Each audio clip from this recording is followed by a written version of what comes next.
glad you're here for another video. I hope you've been taking care of yourself, even if that's been small lately. I've been living in what I call a season of embodiment.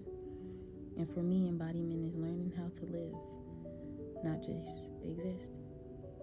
Because we wake up every day and move through life, but there's a moment when you wake up to life, when you start seeing things clearly, and suddenly you enter a season of why.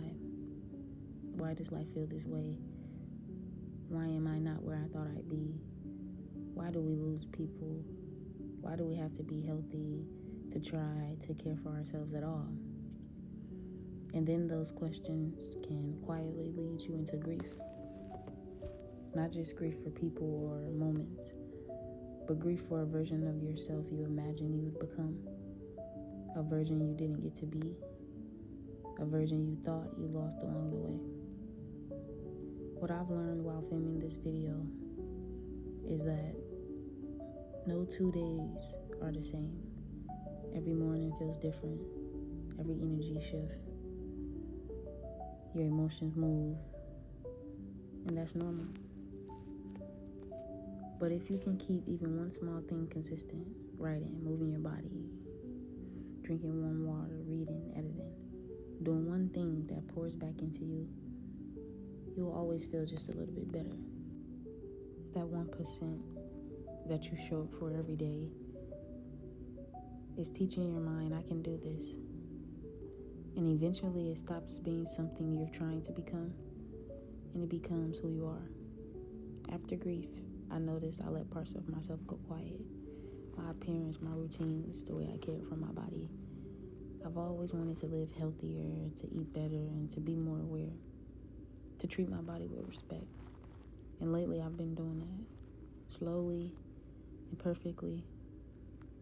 And I'm proud of myself for it. It isn't easy, but it isn't impossible either. And it's worth it. When you don't come from healthy habits, especially after you've been grieving, it's easy to lose your footing, to feel like you're starting over. But even then, it's okay. Some mornings you might eat cookies. That doesn't erase your writing. It doesn't erase what you did yesterday. It doesn't cancel out the healthy choices you will make later. Healing doesn't ask for perfection. It asks for honesty, for replacement, not punishment, for patience. If you're becoming more of your aware of yourself, of your body, your nervous system, your patterns, you have to let them grow in pieces. You can't change everything at once.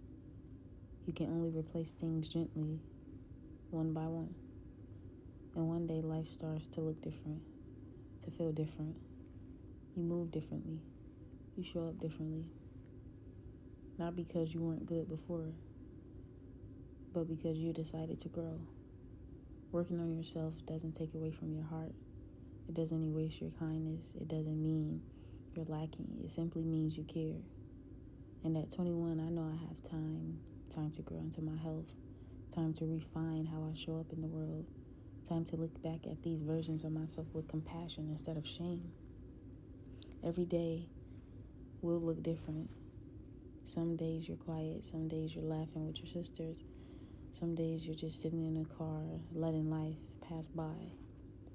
None of that takes away from the habits you're building. None of it disqualifies you from becoming who you're meant to be. It's okay to take it slowly. It's okay to grow gently. It's okay to become little by little.